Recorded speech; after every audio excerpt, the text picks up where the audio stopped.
si la mort de Lumumba avait marqué la vraie fin de l'indépendance congolaise. On t'a dit, Lumumba, héros de l'indépendance. On t'a caché, Lumumba, briseur de serments coloniaux. Le 30 juin 1960, pendant que les foules acclamaient, une autre cérémonie avait lieu. Une cérémonie invisible, celle où le Congo était vendu. Pendant que Lumumba prononçait son discours de révolte dans des salons feutrés de Bruxelles, de Paris, de Washington, les mines étaient déjà partagées, des cartes tracées, des contrats signés. Le cuivre, le diamant, l'uranium, tout cela avait un nouveau maître, les consortiums sans drapeau. Mais Lumumba a vu, il a compris que le Congo n'obtenait pas l'indépendance, il passait simplement d'une cage à une autre. Ce qu'on ne t'a jamais dit, les Belges n'ont pas perdu le Congo en 1960.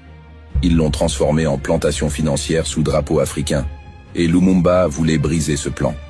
Il a tenté de contacter l'URSS, non par amour du communisme, mais parce qu'il savait que l'Ouest avait déjà tout verrouillé. Ce qu'on te cache, la CIA a orchestré son élimination avant même son investiture. Ils avaient un plan, code secret, Project Wizard, un plan signé, validé, budgété. Et quand Lumumba est tombé, ce n'est pas juste un homme qui est mort. C'est un symbole qui devait être effacé à tout prix. On a dissous son corps dans l'acide.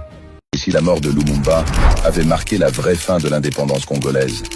On t'a dit, Lumumba, héros de l'indépendance.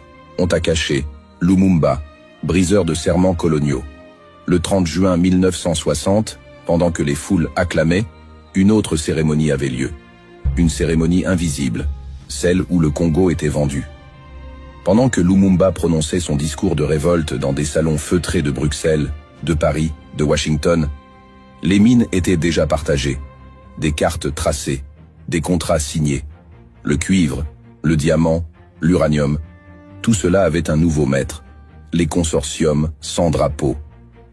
Mais Lumumba a vu, il a compris que le Congo n'obtenait pas l'indépendance, il passait simplement d'une cage à une autre.